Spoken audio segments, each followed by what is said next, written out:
Bulletin में स्वागत है आपका और मैं हूं आपके साथ जागृति खंतवाल। और अब बात देवभूमि की।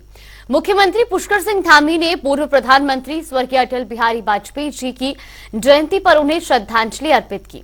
मुख्यमंत्री ने कहा कि स्वर्गीय अटल बिहारी वाजपेयी कुशल प्रशासक, राजनीतिज्ञ एवं लोकप्रिय जननेता के साथ महान वक्ता थे, जिन्हें समाज के सभी वर्गों के लोगों ने सम्मान दिया। और साथ ही उन्होंने कहा कि स्वर्गीय श्री अटल बिहारी वाजपेयी जी की जयंती को सुशासन दिवस के रूप में मनाया जा रहा है।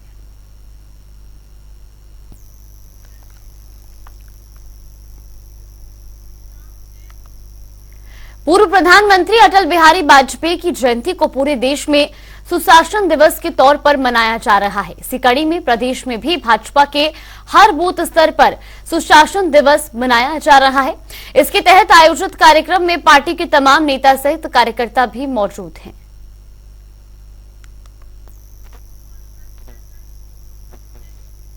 जम्मू कश्मीर के पुंछ जिले में सेना के वाहन पर हुए हमले में उत्तराखंड के बलिदानी कोटद्वार पौड़ी निवासी गौतम कुमार और चमोली निवासी वीरेंद्र सिंह के पार्थिव शरीर को जौलीग्रांट स्थित देहरादून एयरपोर्ट लाया गया, जहां मुख्यमंत्री पुष्कर सिंह धामी ने बलिदानियों के पार्थिव शरीर पर पुष्प चक्र अर्पित कर उन्हें श्रद्धांजलि दी। साथ ही इस मौके पर मौजूद सेवा के जवानों ने गार्ड ऑफ ऑनर का बलिदानियों को सलामी दी। इसके बाद उनके पार्थिव शरीर सेना के वाहन के जरिए उनके घर के लिए रवाना किए गए।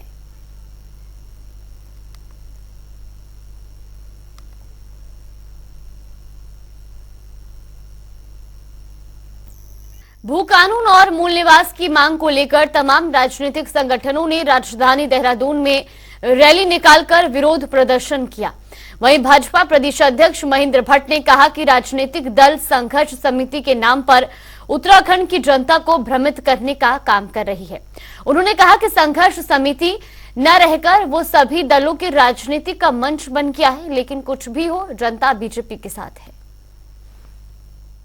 मैं आपको कह रहा हूँ कि संघर्ष समिति के नाम पर कुछ लोगों को बुलाया गया था और उसके बाद संघर्ष समिति न रह के वो सभी दलों का एक मंच बन गया है। इसे इस प्रकार से कुछ लोग गुमराह किया गया हुआ है। वो धीरे धीरे भारतीय जनता साथ है, भारतीय साथ रहेंगे। उत्तराखंड सरकार ने कर्मचारियों की हड़ताल पर 6 महीने के लिए रोक लगाने के साथ ही प्रदेश में एस्मा भी लागू कर दिया है। एक ओर जहां बीजेपी इसका समर्थन कर रही है, तो वहीं दूसरी ओर कांग्रेस इस पर अपनी नाराजगी जाहिर कर रही है। कांग्रेस के संगठन उपाध्यक्ष मथुरा दत्त जोशी ने कहा कि कर्मचारियों की हड़ताल पर रोक लगाना सरकार का सबसे गलत फैसला है।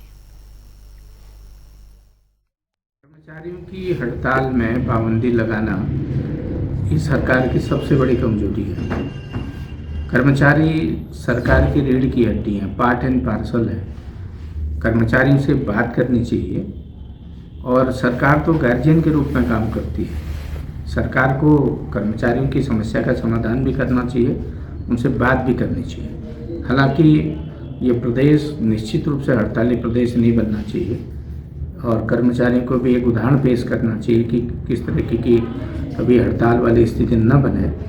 लेकिन सवाल ये भी उठता है कि अगर हम कर्मचारियों की समस्या का समाधान करेंगे, सरकार उनकी तरफ देखेगी, उनकी बात को समझने का प्रयास करेगी, उनके दुख दर्द को समझने का प्रयास करेगी, तो मैं समझता हूँ हड़ताल की स्थिति नहीं आएगी। कांग्रेस एकदम मुद्दा विहीन बातें करती है जिसमें कोई भी मुद्दे ना हो। और जहां तक एस्मा की बात है तो एस्मा लागू इसलिए भी किया गया है क्योंकि अभी आपने देखा होगा कि विगत दिनों अभी इन्वेस्टर समिट हुई थी। इन्वेस्टर समिट के बाद सभी योजनाओं को जितने एमओयू, जितने करोड़ों रुपए के साइन हुए हैं, 350 करोड़ से ऊपर के जो एमओयू साइन हुए हैं, उनको धरातल पर उतारने के लिए सभी सरकारी तंत्र की मदद चाहिए होगी, क्योंकि उससे युवाओं को रोजगार मिलेगा, हमारे उत्तराखंड का विकास होगा। और इन दिनों देखा जाए तो बच्चों के एग्जामिनेशंस भी हैं। अगर इस तरह से सरकारी तंत्र हड़ताल पर या कोई आंदोलन पर जाते हैं तो उनके एग्जाम्स पर भी इफेक्ट पड़ता है। और इन्वेस्टर समिट के बाद भी अगर आप देखें तो रोजगार उत्तराखंड में बहुत आवश्यक है पलायन को भी रोकेगा और आगे उत्तराखंड जिस तरीके से वादा किया गया था हमारे यशस्वी प्रधानमंत्री नरेंद्र मोदी जी द्वारा कि आने वाला दशक उत्तराखंड का दशक होगा, तो आने वाले दशक को उत्तराखंड का दशक बनाने के लिए जो भी योजनाएं उत्तराखंड में चालू करी गई और लगातार योजनाएं चल रही हैं, उन योजनाओं को धरातल पर उतारने के लिए अगर सरकारी तंत्र की मदद नहीं लेंगे तो किस प्रकार से उन योजनाओं को धरातल पर उतारा जाएगा। मसूरी के लंडौर मेले में दूसरे दिन भी भारी संख्या में पर्यटक मेले में पहुंचे, जहां उन्होंने मेले का जमकर आनंद लिया। साथ ही और स्थानीय व पहाड़ी उत्पादों की जमकर खरीदारी भी की।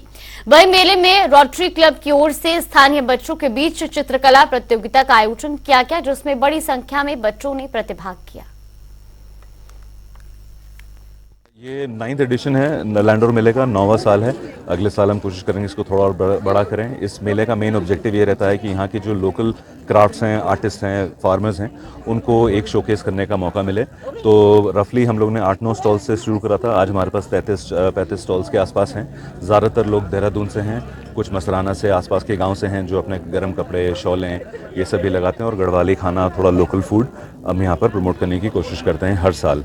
आइडिया ये रहता है कि मेले के साथ साथ कुछ ऐसी एक्टिविटीज़ हों कि जो हर एज ग्रुप को सूट करें, बूढ़ों से लेकर बच्चों तक। तो उनके लिए हमारे पास एक Landour canvas nature and wild life art competition होता है, जो रोटरी क्लब इस वक्त हमारे सहयोग कर रहा है उसको करने में, और मिस्टर रजत अग्रवाल।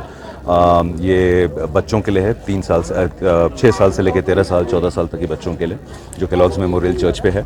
इसके अलावा हम यहाँ नेचर एक्टिविटीज़ और आउटडोर एक्टिविटीज़ प्रमोट करने का काफ़ी हमारा मोटिव रहता है इस इवेंट के थ्रू, ताकि लोग यहाँ की ब्यूटी देखें।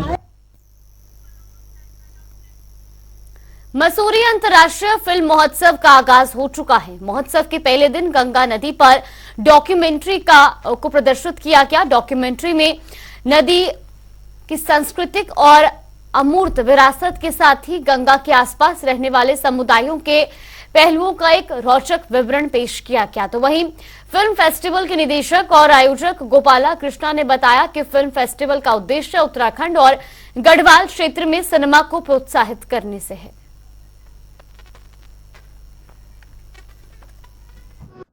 मसूरी इंटरनेशनल फिल्म फेस्टिवल जो आयोजित हो रहा है मसूरी में, इसमें आज ये फिल्म गंगा कथा दिखाई गई।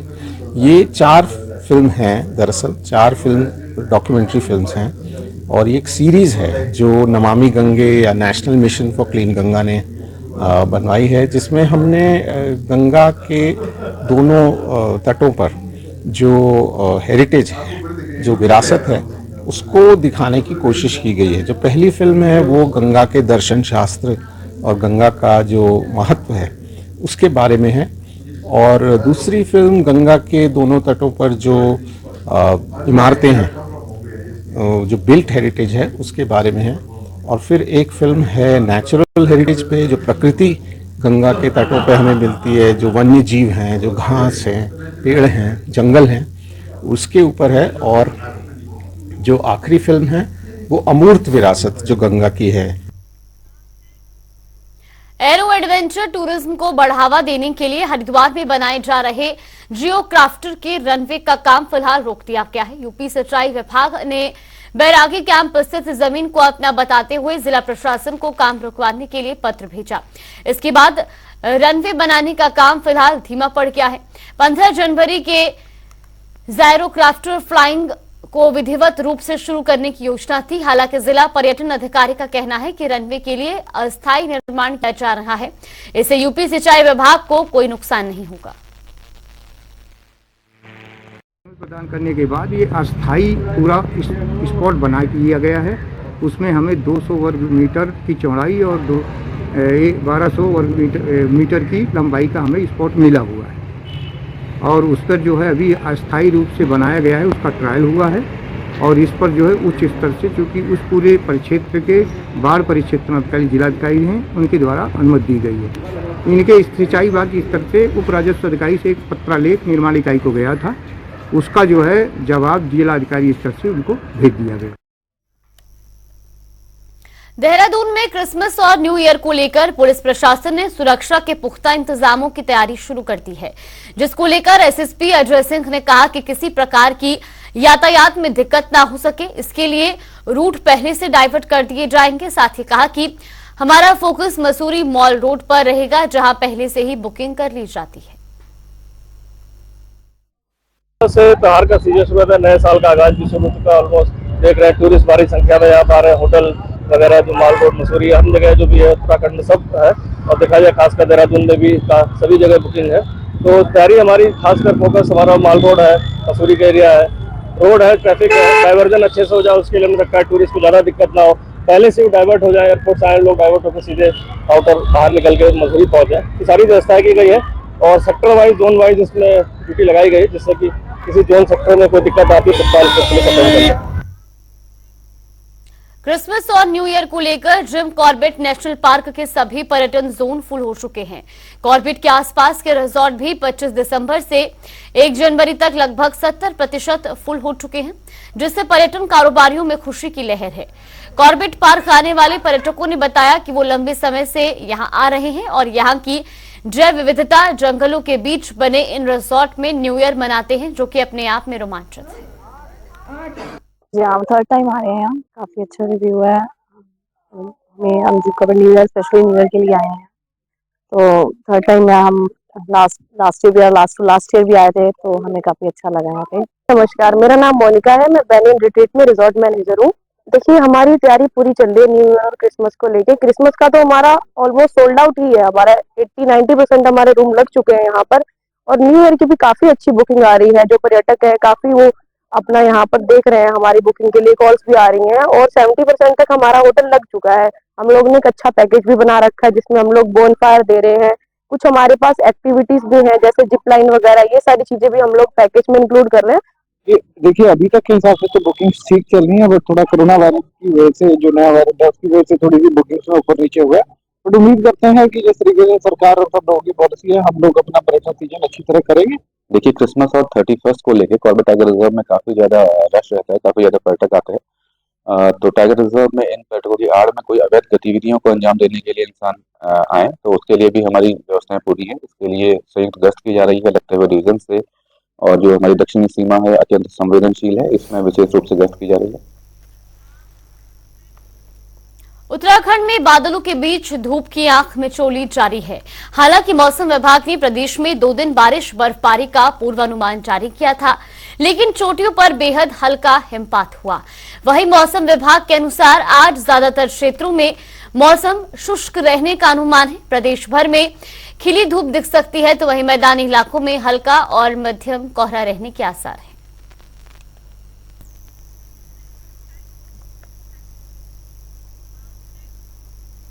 ठंड का सितम शुरू हो चुका है। देश की राजधानी दिल्ली समेत पूरे उत्तर भारत के अधिकतर राज्यों में सुबह के समय घना कोहरा देखने को मिल रहा है, तो वहीं पहाड़ों पर कभी बर्फबारी तो कभी बारिश से लगातार मौसम बदल रहा है। देखिए रिपोर्ट।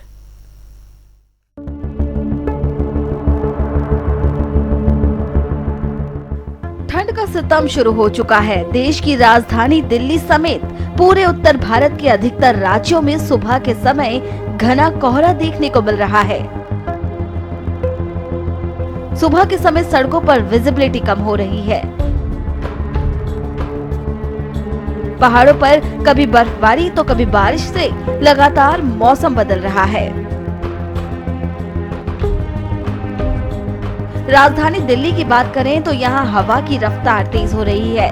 इसके चलते दिन भर ठिठुरन बनी रहती है।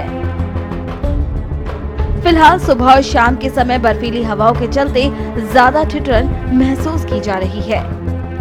मौसम विभाग के मुताबिक दिल्ली में अगले 2 से 3 दिन तापमान सामान्य बना रहेगा। इसके बाद अधिकतम एवं न्यूनतम तापमान में से 1 से 2 डिग्री की बढ़ोतरी होने का अनुमान है। आज जिला अलीगढ़ में काफ़ी ठंड देखने को मिली है।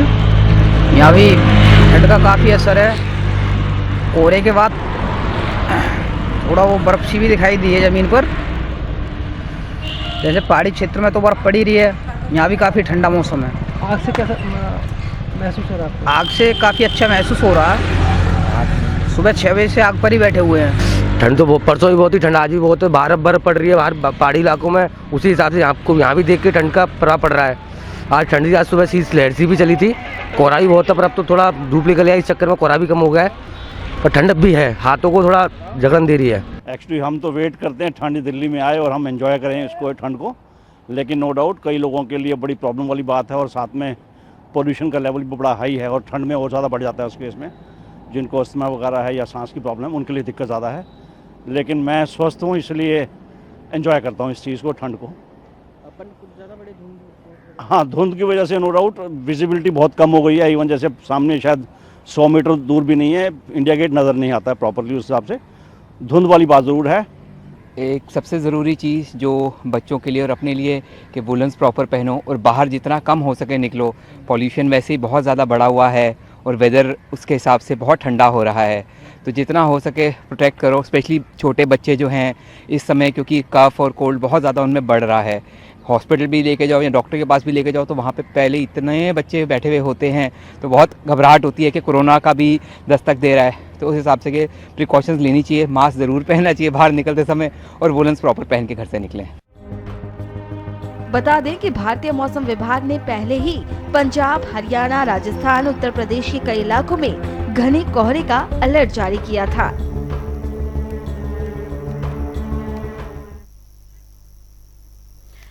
तो वहीं जहां एक तरफ मैदानी इलाकों में लगातार ठंड बढ़ रही है, तो वहीं पहाड़ी इलाकों में बर्फबारी और बारिश लगातार जारी है। फिलहाल बुलेटिन में बस इतना ही, यहाँ पे रुकते हैं एक छोटे से ब्रेक के।